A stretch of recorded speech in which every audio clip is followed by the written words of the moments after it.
أن محمدا عبده ورسوله. اللهم صل على محمد وعلى آل محمد كما صليت على إبراهيم وعلى آل إبراهيم إنك حميد مجيد.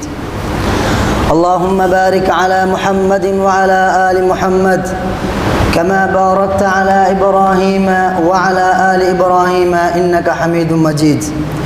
فقد قال الله تعالى في قرآنه الكريم: أعوذ بالله من الشيطان الرجيم. بسم الله الرحمن الرحيم. يا أيها الناس اتقوا ربكم الذي خلقكم من نفس واحدة وخلق منها زوجها وبث منهما رجالا كثيرا ونساء واتقوا الله الذي تساءلون به والأرحام إن الله كان عليكم رقيبا. يا أيها الذين آمنوا اتقوا الله حق تقاته ولا تموتن إلا وأنتم مسلمون. يا أيها الذين آمنوا اتقوا الله وقولوا قولا سديدا يصلح لكم أعمالكم ويغفر لكم ذنوبكم ومن يطع الله ورسوله فقد فاز فوزا عظيما. أما بعد، فإن أصدق الحديث كتاب الله وأحسن الهدي هدي محمد صلى الله عليه وسلم وشر الأمور محدثاتها وكل محدثة بدعة وكل بدعة ضلالة وكل ضلالة في النار. வார்த்தைகளிலே மிக சிறந்த வார்த்தை அல்லாஹ்வுடைய வார்த்தையாகிய திருக்குர்ஆன் என்றும், வழிகாட்டல்களிலே மிக சிறந்த வழிகாட்டல் எம் அனைவருடைய வாழ்க்கையிலும் எல்லா சந்தர்ப்பங்களிலும் அச்சமின்றி எடுத்து நடக்கத்தக்க வழிகாட்டல் எம் பெருமானார் ஸல்லல்லாஹு அலைஹி வஸல்லம் அவர்களுடைய வழிகாட்டலாகிய சுன்னா என்றும், மார்க்கத்திலே மிக மோசமான விடயம் மார்க்கம் என்ற பெயரிலே எவையெல்லாம் புதிதாக உருவாக்கப்பட்டு மார்க்கத்திற்குள் உட்புகுத்தப்பட்டிருக்கின்றனவோ அப்படியாப்பட்ட காரியங்கள் அனைத்தும் நூதனங்கள் அனைத்தும் வழிகேடுகள் அனைத்தும் நாளை மறுமையிலே இறை நிராகரிப்பாளர்களுக்காக தயாரித்து வைக்கப்பட்டிருக்கின்ற நரகத்தின்பால் இட்டுச் செல்லும் என்ற நபிகள் நாயம் ஸல்லல்லாஹு அலைஹி வஸல்லம் அவருடைய பொன்மொழியை கூறியவனாய், சர்வ புகழும் புகழ்ச்சியும் எம்மை படைத்து பரிபாலிக்கக்கூடிய ஏகவல்லவன் இறைவன் ஒருவனுக்கே உரித்தாகட்டும்.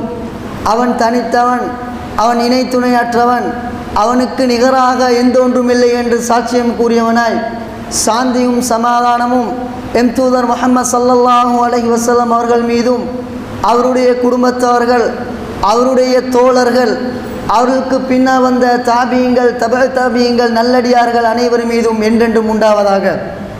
புனித ஜும்மாவுடைய கடமையை நிறைவேற்ற வேண்டும் என்ற ஒரே நோக்கிலே அல்லாஹ்வுடைய மாளிகையிலே நேரகாலத்தோடு அமர்ந்து கொண்டிருக்கக்கூடிய எங்கள் அனைவருடைய எண்ணத்துக்கேற்ற கூலியை நமக்கு இறைவன் பூரணமாக தந்தருள்வானாக.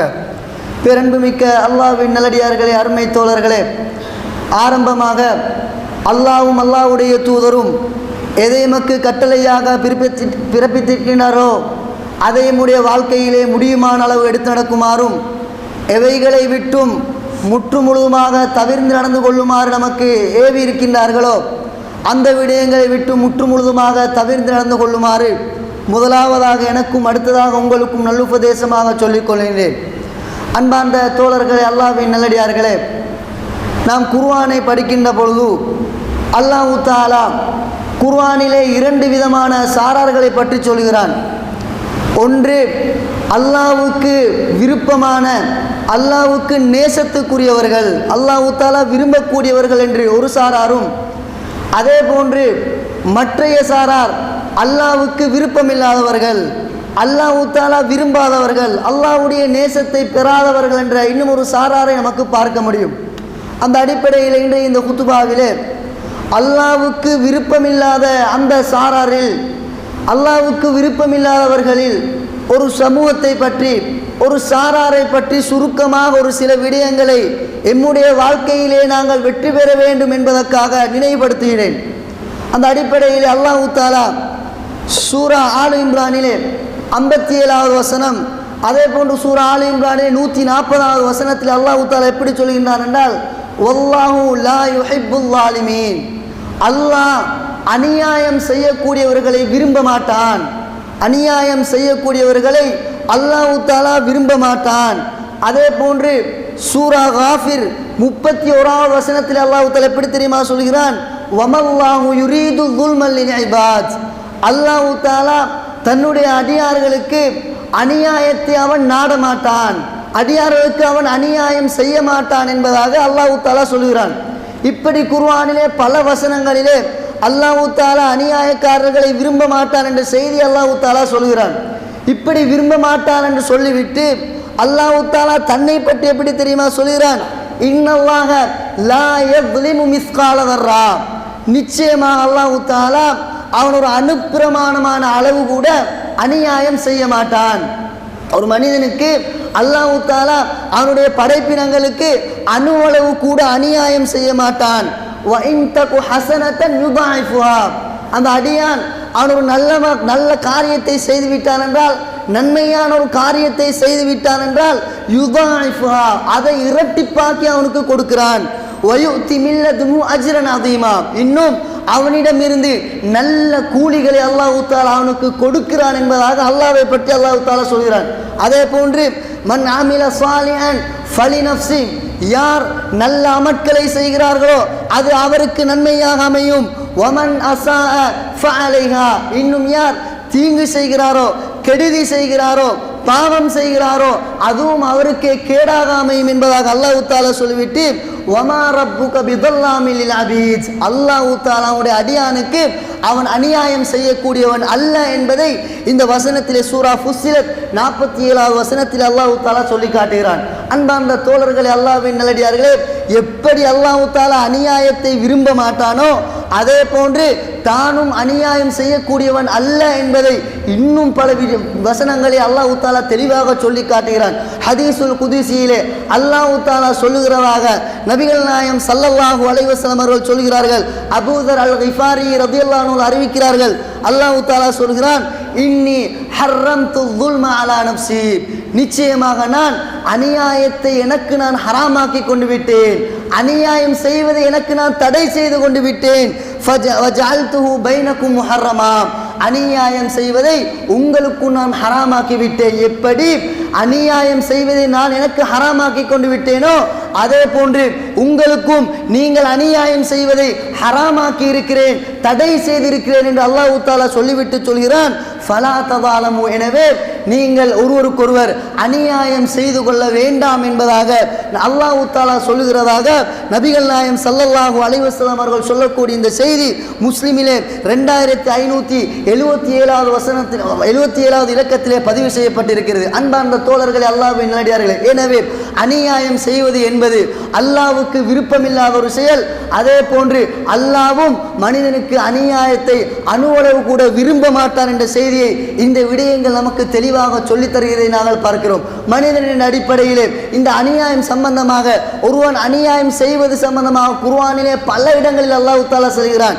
அநியாயம் செய்வதன் மூலமாக அவர்களுக்கு கிடைத்த அந்த விளைவுகள், அவர்கள் சந்தித்த துன்பங்களை பற்றியெல்லாம் அல்லாஹ் தஆலா திருமறையிலே சொல்கிறான். அன்பார்ந்த தோழர்களே, அல்லாஹ்வின் நல்லடியார்களே, எனவே நாங்கள் மனிதர்களாகிய நாங்கள் அநியாயம் என்ற அந்த விடயத்தை மிக கவனமாக நாங்கள் கையாள வேண்டும். ஒரு சிறிய விடயத்திலாவது எங்கள் மூலமாக யாருக்கும் எந்த விதத்திலும் நோவினை நடந்துவிடக் கூடாது, அநியாயம் இழைத்துவிடக் கூடாது என்பதிலே நாங்கள் ஒவ்வொருவரும் உறுதியாக இருக்க வேண்டும். இந்த மனிதன் மூலமாக நடைபெறக்கூடிய இந்த அநியாயத்தை 3 பகுதிகளாக நமக்கு நோக்க முடியும். ஒன்று அஸ்ஸுல்முல் அப்தி லிரப்பிஹி, என்னவென்றால் ஒரு அடியான் தன்னுடைய இறைவனுக்கு செய்யக்கூடிய அநியாயம்.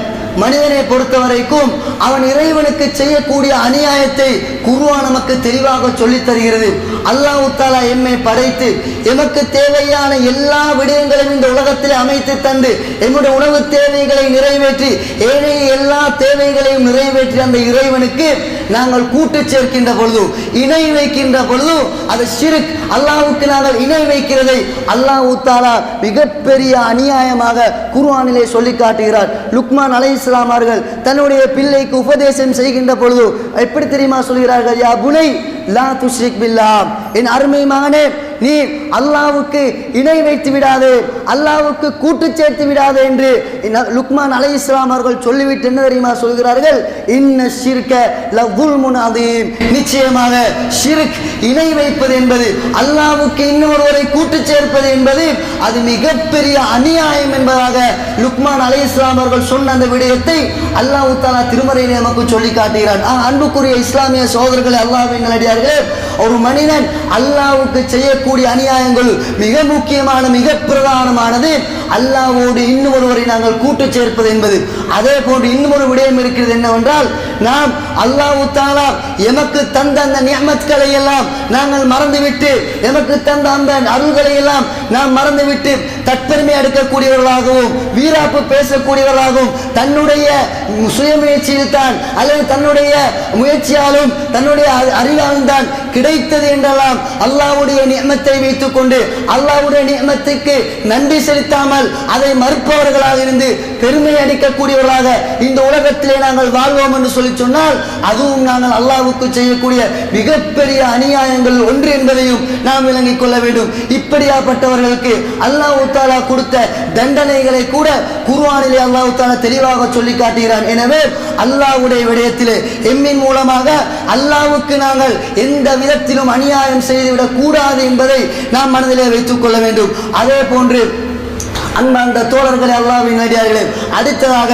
ஒரு மனிதன் தனக்குத்தானே அநியாயம் செய்து கொள்வது, ஒரு மனிதன் தனக்குத்தானே அநியாயம் செய்து கொள்வது என்பதை நபிகள் நாயகம் என்பதை விளங்கப்படுத்துகின்ற பொழுது ஒரு அல்லாஹ் தஆலா இந்த உலகத்திலே மனிதனுக்கு எல்லாவற்றையும் கொடுத்துவிட்டு அல்லாஹ் தஆலா மனிதனிடத்திலே சொல்லக்கூடிய விடயம் என்னவென்றால், இன்னின்ன காரியங்களை நீ செய்ய வேண்டும், இன்னின்ன காரியங்களை செய்யக்கூடாது என்று அல்லாஹ் தஆலா தடை விதிக்கிறான். சில ஏவல்களை தருகிறான், எடுத்து நடக்குமாறு நன்மையான காரியங்களை செய்யுமாறு தொழுமாறு ஏவுகிறான், நோன்பு பிடிக்குமாறு ஏவுகிறான், ஜகாத் கொடுக்குமாறு ஏவுகிறான், ஹஜ் செய்யுமாறு செய்கிறான். இப்படி நன்மையான காரியங்கள் அல்லாஹ் தஆலா அவனுக்காக வேண்டி செய்யுமாறு அல்லாஹ் தஆலா சொல்கிறான். அதே போன்று பாவமான காரியங்களை அடையாளப்படுத்தி இந்த பாவங்களை நீங்கள் செய்ய வேண்டாம், இவைகளை நெருங்க வேண்டாம், இதன் பக்கம் நீங்கள் போக வேண்டாம் என்றெல்லாம் அல்லாஹ் தஆலா சில விதிமுறைகளை வைத்திருக்கின்றான் என்றால் அதை சரியான முறையில் நாம் பின்பற்றி வாழ தவறி எம்முடைய மனோ இச்சை பிரகாரம் அவைகளை புறம் தள்ளிவிட்டு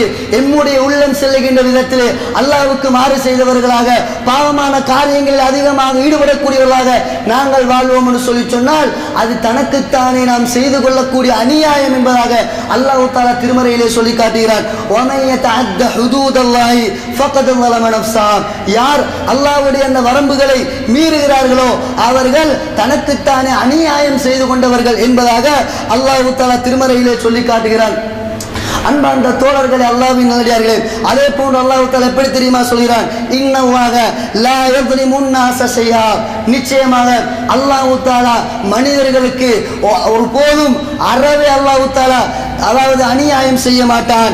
வலாகின்னன் நாஸ அன்ஃபுஸஹும் யظ்லிமூன், நிச்சயமாக மாற்றமாக மனிதர்கள் தான் அவர்களுக்கு அநியாயம் செய்து கொள்கிறார்கள் என்பதாக அல்லாஹ் தஆலா திருமறையிலே சூரா யூனுஸிலே 44வது வசனத்தில் நமக்கு சொல்லுகிறான். அன்பார்ந்த தோழர்களே, அல்லாஹ்வின் நல்லடியார்களே, எனவே நாம் அல்லாஹ்வுடைய கட்டளைகளை சரிவர நாங்கள் பின்பற்றி அல்லாஹ்வுடைய கடமைகளை சரிவர நாங்கள் நிறைவேற்றுகின்ற பொழுது நாம் தமக்குத்தாமே செய்யக்கூடிய அந்த அநியாயத்தை விட்டும் எமக்கு தவிர்த்து கொள்ள முடியும். இந்த இடத்திலே அல்லாஹ்வுக்கு நாங்கள் செய்யக்கூடிய அநியாயம் என்று ஷிர்க்கை நாம் குறிப்பிட்டேனே, அந்த ஷிர்க் நாளை மறுமையிலே நாம் அல்லாஹ்விடத்திலே இந்த உலகத்திலே தௌபா செய்யாமல் மரணித்து விட்டோம் என்று சொல்லி சொன்னால் நிச்சயமாக அல்லாஹ் தஆலா அந்த பாவத்தை அந்த அநியாயத்தை அல்லாஹ் தஆலா மன்னிக்க மாட்டான், அவனை நரகத்திலே நிரந்தரமாக நுழைவிப்பான். அடுத்ததாக தனக்குத்தானே செய்யக்கூடிய அந்த அநியாயத்தை பொறுத்தவரைக்கும் இந்த உலகத்திலே நாங்கள் தௌபா செய்யாமல் மரணித்து விட்டோம் என்று சொல்லி சொன்னால் அல்லாஹ் தஆலா மறுமையிலே நாடினால் அவன் மன்னிப்பான், நாடினால் அவன் தண்டிப்பான். அது அவனுடைய நியதியிலே இருக்கக்கூடிய ஒன்று. அடுத்ததாக ஒரு மனிதன் பிற மனிதனுக்கு செய்யக்கூடிய அநியாயம், தன்னால் பிறருக்கு ஏற்படக்கூடிய அநியாயம், இந்த அநியாயத்தை பொறுத்த வரைக்கும் அல்லாஹ் தஆலா இதற்கான தண்டனையை தராமல் எம்மை விட்டுவிடவே மாட்டான். நாம் யாருக்கு அநியாயம் இழைக்கிறோமோ அவர்கள் எம்மை மன்னிக்காத வரைக்கும் அல்லாஹ் தஆலா எம்மை ஒரு போதுமே மன்னிக்க மாட்டான் என்ற செய்தியை நபிகள் நாயகம் ஸல்லல்லாஹு அலைஹி வஸல்லம் அவர்கள் நமக்கு தெளிவாக சொல்லித் தருகிறார்கள். அன்பார்ந்த தோழர்களே, அல்லாஹ்வின் நல்லடியார்களே, இனி அநியாயம் என்ற இந்த விடயத்திலே நாம் அனைவரும் கண்ணும் கருத்துமாக இருக்க வேண்டும். ஒன்று, எண்ணி மூலமாக அல்லாஹ்வுக்கு நாம் அநியாயம் செய்துவிடக் கூடாது, தனக்குத்தானே அநியாயம் செய்துவிடக் கூடாது, அடுத்ததாக பிறருக்கும் நாம் அநியாயம் செய்துவிடக் கூடாது என்ற அந்த விடயத்தை நாம் உள்ளத்திலே ஆழமாக பதிந்து கொள்ள வேண்டும். அன்பார்ந்த தோழர்களே, அல்லாஹ்வின் நல்லடியார்களே, பிறருக்கு அநியாயம் செய்யக்கூடிய விதத்திலே சில இடங்கள் இருக்கின்றன.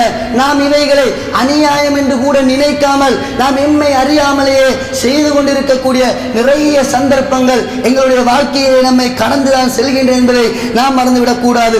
அன்பார்ந்த தோழர்களே, அல்லாஹ்வின் நல்லடியார்களே, உதாரணத்துக்காக கவனமாக நாங்கள் இருக்க வேண்டும் என்பதற்காக ஒரு சில விடயங்களை அன்றாட நம்முடைய வாழ்க்கையிலே நடைபெறக்கூடிய ஒரு சில விடயங்களை உதாரணத்துக்காக நினைவுபடுத்துகிறேன். ஒன்று, நாம் பெற்றோர்களுக்கு மனதளவில் எந்த விதத்திலும் நோவினைகளை கொடுத்துவிடக் கூடாது. பெற்றோர்களுக்கு எம்மால் எந்த ஒரு அநியாயமும் நிகழ்ந்துவிடக் கூடாது. இப்படி அநியாயம் நிகழுமாக இருந்தால் அவர்கள் மன வேதனையின் காரணமாக இறைவனிடத்திலே எமக்கு எதிராக பிரார்த்தனை செய்து விட்டார்கள் என்றால் அந்த பிரார்த்தனைக்கும் இறைவனுக்கும் மத்தியிலே எந்த தடையும் இல்லை என்பதாக நபிகள் நாயகம் ஸல்லல்லாஹு அலைஹி வஸல்லம் அவர்கள் பொதுவான ஒரு ஹதீஸிலே தெளிவாக சொல்லி காட்டுகிறார்கள். எனவே அன்பார்ந்த தோழர்கள், அல்லாஹ்வின் நல்லடியார்களே, பெற்றோருடைய விடயத்திலே நாங்கள் கவனமாக இருக்க வேண்டும். இந்த கசப்பான சில உண்மைகளை நாம் தெரிந்துதான் வைத்திருக்கிறோம். பெற்றோர்கள் பிள்ளைகளை சிறிய வயதிலிருந்து நல்ல முறையில் அவர்களை வளர்த்தெடுத்து நல்ல ஒரு நிலைமைக்கு அவர்கள் கொண்டு வந்ததற்கு பின்னால், திருமணம் முடித்ததற்கு பின்னால் பிள்ளைகள் என்ன செய்கிறார்கள் என்றால், எல்லோரும் இல்லை, குறிப்பிட்ட ஒரு சிலரை பொறுத்தவரை இப்படித்தான் நடந்து கொள்கிறார்கள். எப்படி என்றால், தன்னுடைய மனைவியின் பேச்சை கேட்டு அல்லது வேறு யாருடைய பேச்சை கேட்டு பெற்ற பெற்றோர்களை வீட்டை விட்டு விரட்டக்கூடிய நிலைமைகளை நாங்கள் பார்க்கிறோம். சொந்தமாக வீடு கட்டி அந்த வீட்டை சீதனமாக கொடுத்து விட்டு கூலி வீட்டிலே போய் இருந்து கொண்டு இருக்கக்கூடிய எத்தனை பெற்றோர்களை நாங்கள் பார்த்து கொண்டிருக்கிறோம். அன்பார்ந்த தோழர்களே, அல்லாஹ்வின் நல்லடியார்களே, இப்படியான இந்த நடவடிக்கைகளில் ஈடுபடு என்பது நாம் அவர்களுக்கு செய்யக்கூடிய மிகப்பெரிய அநியாயம் என்பதை நாங்கள் மறந்துவிடக் கூடாது. அதே போன்று கணவன் மனைவி என்று வரக்கூடிய நேரத்தில் கணவன் மனைவிக்கும் மனைவி கணவனுக்கும் இரு சாரார் சார்பாகவும் நிறைய அநியாயங்கள் நடந்து கொண்டிருக்கிறது நாங்கள் பார்க்கிறோம். கணவன் மனைவி பிள்ளை என்று வாழ்ந்து கொண்டிருந்த சில குடும்பம், அவர்களுக்கு மத்தியில் ஏற்பட்ட மனக்கசப்பின் காரணமாக கணவன் மனைவி விவாகரத்தை பெற்று அவர்கள் விலகிச் செல்கிறார்கள். ஆனால் அவர்கள் விலகிச் சென்றாலும் பெற்றோருக்கும் பிள்ளைக்கும் இருக்கக்கூடிய அந்த உறவு மறுமை நாள் வரை இல்லாமல் போகாது. ஆனால் நடைபெறக்கூடிய கவலையான சம்பவம் என்று சொல்லி சொன்னால், பொதுவாக பிள்ளைகள் இவர்கள் விவாகரத்தை பெறக்கூடிய அந்த நேரத்தில் பிள்ளைகள் சிறியவர்களாக இருந்தால் தாயின் பக்கமாகத்தான் இருப்பார்கள். அந்த தந்தை பிள்ளையை பார்க்க வேண்டும் என்று ஆசைப்படுகின்ற போதெல்லாம், பிள்ளையை பார்க்க வேண்டும் என்று அனுமதி கோரப்படுகின்ற நேரமெல்லாம் அவர்களுக்கு அனுமதி மறுக்கப்படுகிறது. அந்த மனைவியுடைய வீட்டார் சார்பாக அனுமதி மறுக்கப்படுகிறது. தன் பெற்ற அந்த பிள்ளையை பார்க்க முடியாத ஒரு அசௌகரியமான ஒரு நிலைக்கு இந்த கணவன் தள்ளப்படுகிறார் என்றால், அன்பார்ந்த தோழர்களே, அல்லாஹ்வின் நல்லடியார்களே, இப்படியான இந்த சந்தர்ப்பத்தில் இந்த கணவன் அந்த பெண் வீட்டார் மூலமாக அவன் நோவினைக்கு உள்ளாக்கப்படுகிறான், அவன் அநியாயத்தில் இழைக்கப்படுகிறான் என்பதை நாம் மனதிலே வைத்துக் கொள்ள வேண்டும். இப்படியான நிகழ்வுகள் எம்முடைய குடும்பங்களிலோ அல்லது எங்களுடைய அண்டை வீட்டு சூழலிலோ அல்லது நண்பர்களுடைய வீட்டிலோ நடைபெறக்கூடியதாக இருந்தால் நாங்கள் அவர்களுக்கு நாம் இதை தெளிவுபடுத்த வேண்டும். தெளிவுபடுத்தி அந்த கணவனுக்கு அந்த பிள்ளையை பார்ப்பதற்கான அந்த சந்தர்ப்பத்தை நாங்கள் பெற்றுக் கொடுக்க வேண்டும். இல்லை என்று சொல்லி சொன்னால் இவர்கள் அநீதம் இழைக்கப்பட்ட அந்த சமூகத்தில் அவர்கள் போய் சேர்ந்து விடுவார்கள் என்பதை நாம் மறந்துவிடக் கூடாது. அன்பார்ந்த தோழர்களே, அல்லாஹ்வின் நல்லடியார்களே, அதே போன்று வியாபார ரீதியாக நாங்கள் பார்க்கின்ற பொழுது வியாபாரத்திலும் எம்மின் மூலமாக இன்னும் ஒருவர் அநீதம் இழைக்கப்பட்டு விடக்கூடாது, அநியாயத்துக்கு உள்வாங்கப்பட்டு விடக்கூடாது என்பதிலே நாம் கண்ணும் கருத்துமாக இருக்க வேண்டும். பெருத்த சொத்துக்களை பெருக்கிக்கொள்ள வேண்டும், செல்வமாக வாழ வேண்டும், சுகமாக இருக்க வேண்டும் என்பதற்காக அநியாயமான முறையிலே நாங்கள் அந்த சொத்துக்களை சேர்ப்போம் என்று சொல்லி சொன்னால் அந்த சொத்துக்களும் அந்த சுகங்களும் நிரந்தரமாக ஒரு போதும் இருக்க போவதில்லை என்பதை நாம் மனதிலே வைத்துக் கொள்ள வேண்டும். அன்பார்ந்த தோழர்களே, அல்லாஹ்வின் நல்லடியார்களே, நபிகள் நாயகம் ஸல்லல்லாஹு அலைஹி வஸல்லம் அவர்கள் இந்த கொடுக்கல் வாங்கலோடு சம்பந்தப்பட்ட விடயத்திலே ஒரு ஹதீஸ் இப்படி சொல்கிறார்கள், மஃதுலுல் கனியி ஸுல்முன். அதாவது ஒருவருக்கு ஒரு கொடுப்பனவு கொடுக்க இருக்க அவரிடம் அதை கொடுப்பதற்கான வசதி வாய்ப்புகள் இருந்தும் அதை கொடுக்காமல் அவர் அதை இழுத்தடித்துக் கொண்டிருந்தால் அவர் அநியாயம், அது ஒரு அநியாயம் என்பதாக நபிகள் நாயகம் ஸல்லல்லாஹு அலைஹி வஸல்லம் அவர்கள் சொல்லி காட்டுகிறார்கள். அன்பார்ந்த தோழர்களே, அல்லாஹ்வின் நல்லடியார்களே, சற்று சிந்தித்து பாருங்கள். இன்றைய எமது வியாபார தொடர்பு முறைகளை பார்க்கின்ற பொழுது பெரும்பாலும் 100% வியாபார முறைமைகள் எல்லாமே அது கடனோடு தொடர்பு பட்டதாகவும் செக்கோடு தொடர்பு பட்டதாகவும் டேட்டோடு தொடர்பு பட்டதாகவும் காணப்படுகின்றது. இன்றைக்கு வாங்கி அந்த பொருளுக்கு இன்றைய தினத்தில் நாங்கள் பணம் கொடுப்பது என்பது மிகவும் அரிதான ஒரு காரியமாக மாறி இருக்கக்கூடியதை நாம் பார்க்கிறோம். அன்பார்ந்த தோழர்கள் அல்லாஹ்வின் நேடியார்களே, உதாரணத்துக்காக ஒரு விடயத்தை இந்த இடத்தில் சொல்கிறேன். நாம் செய்யக்கூடிய அந்த வியாபாரத்தில் கொடுப்பனவள் கொடுப்ப இருக்கிறோம் சொல்லி சொன்னால் எந்த டேட்டை குறித்து நாங்கள் சொல்கிறோமோ அந்த திகதியிலே உரிய முறையிலே நாம் கொடுத்து விட வேண்டும். எமக்கு கொடுக்கக்கூடிய வசதிகள் இருந்து அதை நாம் கொடுக்க முடியாமல் போகின்ற பொழுது நாங்கள் கொடுக்க முடியாமல் அவர்களுக்கு கொடுக்காமல் அவரை எங்களுக்கு பின்னால் அலைய விட்டு பல கருத்துக்களை எல்லாம் அவர்களுக்கு சொல்லி அவர்களை நாங்கள் அந்த வியாபாரத்திலிருந்து ஒதுங்குகின்ற நிலைமைக்கு நாங்கள் தள்ளிவிடக் கூடாது. அன்பார்ந்த தோழர்கள் அல்லாஹ்வின் நேடியார்களே, கசப்பான உண்மை என்ன சொல்லி சொன்னால் சிறிய வியாபாரிகள் சொல்லக்கூடிய விடயம் என்னவென்றால் வியாபாரம் கொஞ்சம் காலத்துக்கு செய்கிறார்கள், கொஞ்ச நாளிலே அவர்கள் அந்த வியாபாரத்தை விட்டு ஒதுங்கி வேறொரு தொழிலை நாடி செல்கிறார்கள். காரணம் கேட்ட தெரியுமா சொல்கிறார்கள், இவர்களோடு வியாபாரம் செய்ய முடியாது, என்னுடைய முதலீடோ சிறிய ஒரு தொகையாக இருக்கிறது, அந்த முதலீட்டிலே வாங்கி அந்த பொருளை விற்பனை செய்ய போகின்ற பொழுது அவர்கள் பெருத்த செல்வம் உள்ளவராக இருக்கிறார்கள், என்னுடைய இந்த சிறிய முதலீட்டை கணக்கில் எடுப்பதில்லை, ஒரு 10,000 15,000 20,000 இந்த தொகையை கேட்டு போகின்ற பொழுதெல்லாம் பெரிய வீராப்பு பேச்சுக்கள் பேசுகிறார்கள். எப்படி தெரியுமா, இந்த பணத்தை எடுத்துக்கொண்டு நான் ஊரை விட்டு ஓடி போக போறேனா அல்லது தலைமறைவாக போகனா, இந்த சிறிய 10,000 என்பது என்னுடைய வியாபாரத்தோடு ஒப்பிட்டு பார்க்கின்ற பொழுது நான் நிமிட கணக்கில் சம்பாதிக்கக்கூடிய சம்பாத்தியங்கள் ஒரு நாளைக்கு நான் லட்சக்கணக்கில் சம்பாதிக்கிறேன், கோடிக்கணக்கில் ரொட்டேஷன் பண்ணுகிறேன் என்றெல்லாம் வீராப்பு பேசி அந்த 10,000 கேட்டு செல்லக்கூடியவருக்கு இப்படியான வார்த்தைகளை சொல்லி மனதை புண்படுத்தக்கூடியதை நாங்கள் பார்க்கிறோம். அன்பார்ந்த தோழர்களே அல்லாஹ்வின் நேடியார்களே, இப்படியான நிலைமைகளில் எம்முடைய வியாபாரங்கள் நடைபெற்றுக் கொண்டிருந்தாலும் நாங்கள் புரிந்து கொள்ள வேண்டும், கோடியிலே நாங்கள் ரொட்டேஷன் பண்ணுவதாக இருந்தால் லட்சங்களிலே நாங்கள் சம்பாதிப்பதாக இருந்தால் ஏன் இந்த செச்சமாக இருக்கக்கூடிய இந்த 1000 கொடுக்க முடியாமல் போகிறது? நாம் அந்த இடத்திலே எம்முடைய அதிகாரத்தை பயன்படுத்துகிறோம், பணபலத்தை பயன்படுத்துகிறோம். மனிதனை பொறுத்தவரைக்கும் தன்னுடைய சொந்த பணமாக இருந்தாலும் ஒரு முறை கேட்பார்கள், 2 முறை கேட்பார்கள், மீண்டும் மீண்டும் போய் அவர்களிடம் கேட்பது என்பது அவருக்கு வெட்கமான உணர்வை ஏற்படுத்தும்.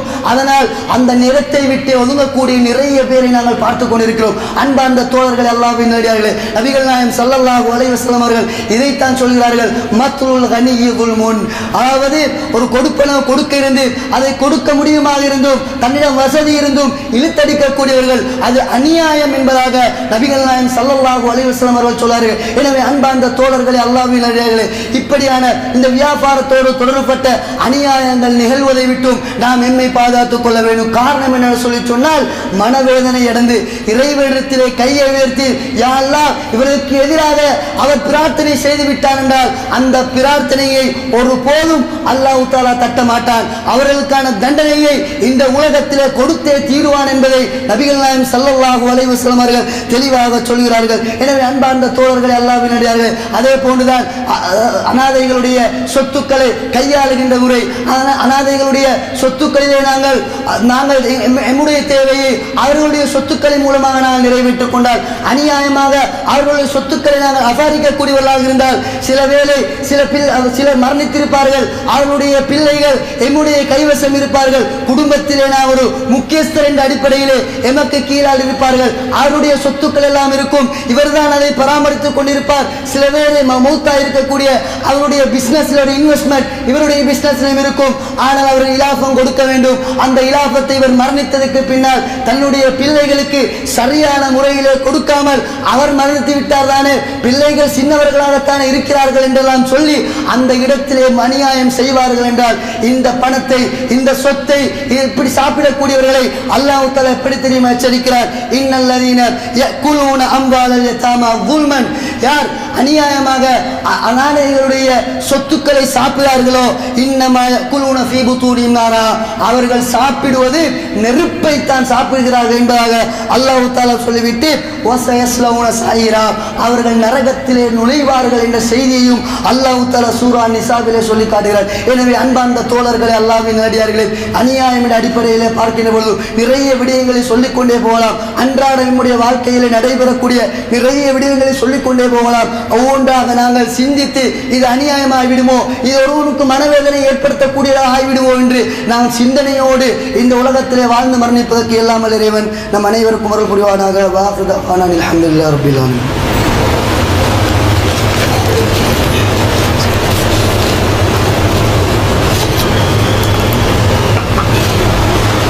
அல்ஹம்துலில்லாஹி ரப்பில் ஆலமீன். வஸ்ஸலாத்து வஸ்ஸலாமு அலா சய்யிதினா முஹம்மதின் வ அலா ஆலிஹி வ ஸஹ்பிஹி அஜ்மஈன். அம்மா பஅத். அன்புமிக்க அல்லாஹ்வின் நல்லடியார்களே, அருமை தோழர்களே, அநியாயம் சம்பந்தமாக ஒரு சில சுருக்கமான குறிப்புகளை நாம் பார்த்திருக்கிறோம். அந்த அடிப்படையில் நபிகள் நாயகம் ஸல்லல்லாஹு அலைஹி வஸல்லம் அவர்கள் முஆத் ரலியல்லாஹு அன்ஹு அவர்களை கவர்னராக அனுப்புகின்ற பொழுது ஒரு விடயத்தை சொல்லிக் கொடுக்கின்றார்கள். யா முஆத் இத்தகி தஅவத்தல் மظلوم. முஆதே, நீங்கள் அநியாயம் செய்யப்பட்டவருடைய பிரார்த்தனையை பயந்து கொள்ளுங்கள். லைஸ பைனஹா வ பைனல்லாஹி ஹிஜாப். ஏன் அந்த பிரார்த்தனைக்கு பயப்பட வேண்டும் என்று சொன்னால், அநியாயம் செய்யப்பட்டவருடைய பிரார்த்தனைக்கும் அல்லாஹ்வுக்கும் மத்தியிலே எந்த திரையும் இல்லை என்பதாக நபிகள் நாயகம் ஸல்லல்லாஹு அலைஹி வஸல்லம் அவர்கள் உபதேசமாக சொல்லி அனுப்புகிறார்கள். அன்பார்ந்த தோழர்களே, அல்லாஹ்வின் நல்லடியார்களே, புகாரியிலே அழகான ஒரு சம்பவங்கள் வருகின்றன.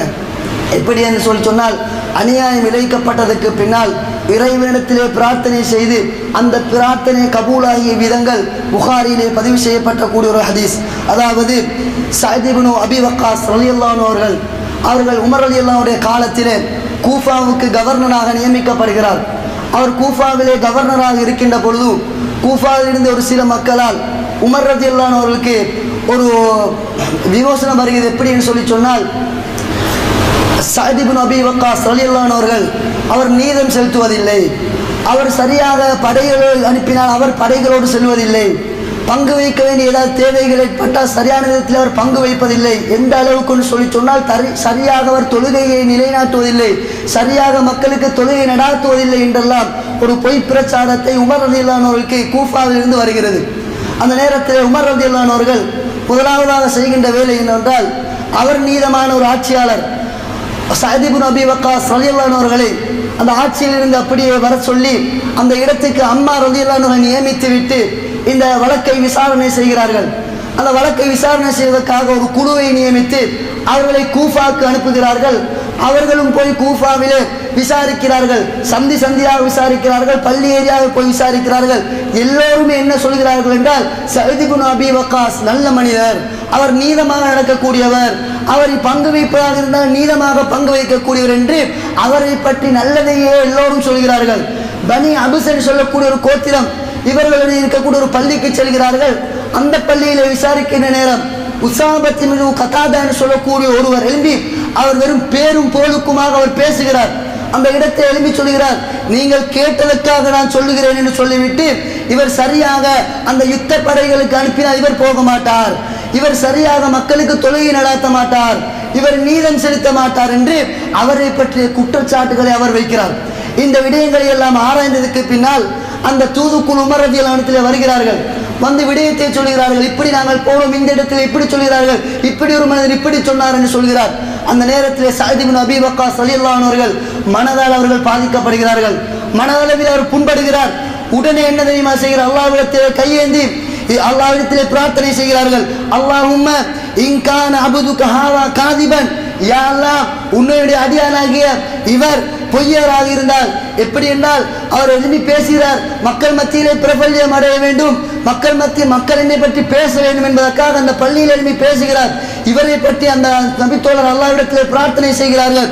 இவர் பொய்யராக இருந்தால் ஃபஅத்தில் உம்ரஹு, அவருடைய வாழ்நாளை நீ நீடித்து விடு, வஅத்தில் ஃபக்ரஹு, அந்த நீடிக்கப்பட்ட அந்த வாழ்நாளிலே ஏழ்மையை வறுமையை அவருக்கு நீ அப்படியே நீக்கமாக்கி கொடுத்து விடு, வஅர்ரிதுஹு பில் ஃபிதன், அவரை சோதனைகள் நீ அதாவது மாற்றிவிடு என்பதாக அல்லாஹ்விடத்திலே பிரார்த்தனை செய்கிறார்கள். அன்பார்ந்த தோழர்களே, அல்லாஹ்வின் நல்லடியார்களே, இந்த ஹதீஸ் அறிவிக்கக்கூடிய அந்த ராவி எப்படி தெரியுமா சொல்கிறார்? இவருடைய பிரார்த்தனை மூலமாக ஒரு மனிதர் இருந்தார். அவர் நீண்ட காலம் கொடுக்கப்பட்டு வறுமையிலே வாடியவராக பல சோதனைகளுக்கு முகம் கொடுக்கப்பட்ட ஒரு மனிதர் வாழ்ந்து கொண்டிருந்தார். அவரிடம் போய் கேட்டால் என்ன சோதனை உங்களுக்கு நிகழ்ந்ததுன்னு கேட்டால் அவர் செய்த அந்த அநியாயமாக பேசிய அந்த வார்த்தையை சொல்லி சஅத் இப்னு அபீ வக்காஸுடைய துஆ எனக்கு பட்டுவிட்டது. அவர் அல்லாஹ்விடத்தில் எனக்கு எதிராக கேட்ட அந்த பிரார்த்தனை தான் இதற்கு காரணம் என்று சொல்கிறார் என்றாக அந்த ராவி அறிவிக்கிறார். அதே போன்று அவர் எப்படி தெரியுமா சொல்கிறார், அவரை அறிவிக்கக்கூடிய அந்த ராவியை சொல்கிறார், நானும் அந்த மனிதரை ஒரு முறை சந்தித்தேன். அவருடைய கண்புருவங்கள் எல்லாம் அப்படியே அதாவது வயோதிபத்தின் காரணமாக கண்புருவம் எல்லாம் அவருடைய கண்களை மூடிக்கொண்டிருக்கிறது. அவர் ஒரு வழியாக இருந்து கொண்டு அந்த பக்கமாக வரக்கூடிய அதாவது அடிமை பெண்களை அவர் ஏதோ கண் பார்வை மூலமாக அல்லது ஏதோ ஒரு விதத்திலே அவர்களை வம்புக்கு இழுக்கக்கூடிய ஒரு நிலையிலே இவரை நான் கண்டேன் என்பதாக அந்த ராவி சொல்லி காட்டுகிறார். அன்பார்ந்த தோழர்கள் எல்லாம் எங்களடியார்களே, பயப்பட வேண்டிய தருணம் இதுதான்.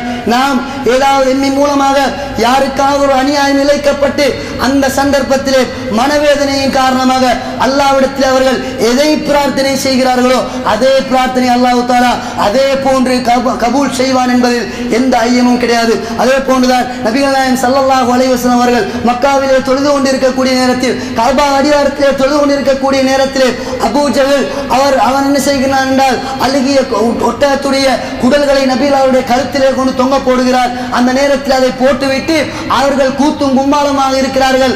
அதை பார்த்து கொண்டிருந்த ஒரு வயோதிபர் ஃபாத்திமா ரலியல்லாஹு அன்ஹா போய் சொல்கிறார்கள், உம்முடைய தந்தை தொழுது கொண்டிருக்கிறார், இவர்கள் இப்படியான வேலையை செய்திருக்கிறார் என்று அவர்களிடத்திலே போய் சொல்கிறார்கள். ஃபாத்திமா ரலியல்லாஹு அன்ஹா அவர்கள் வந்து தன்னுடைய தந்தையுடைய கழுத்திலே இருக்கக்கூடிய அந்த அழுகிய குடல்களை எல்லாம் எடுத்து வீசியதற்கு பின்னால் நபிகள் நாயகம் ஸல்லல்லாஹு அலைஹி வஸல்லம் அவர்கள் அப்படியே தலையை தூக்கி இறைவனிடத்திலே கையேந்தி சொல்கிறார்கள், என்ன தெரியுமா, யா அல்லாஹ், இந்த அபூ ஜஹலையும் உக்பத் இப்னு அபீ முஹைத் சொல்லக்கூடியபடி 7 பேருடைய பெயரை சொல்லி அல்லாஹ்விடத்திலே பொறுப்பு சாட்டுகிறார்கள். யா அல்லாஹ், நீதான் இவர்களுக்கு பொறுப்பாளர், இவர்களை நீயே பார்த்துக்கொள், எனக்கு செய்த இந்த அநீதத்தை நீயே தீர்ப்பு சொல் என்பதாக நபிகள் நாயகம் ஸல்லல்லாஹு அலைஹி வஸல்லம் அவர்கள் அல்லாஹ்விடத்திலே பொறுப்பு கொடுக்கிறார்கள்.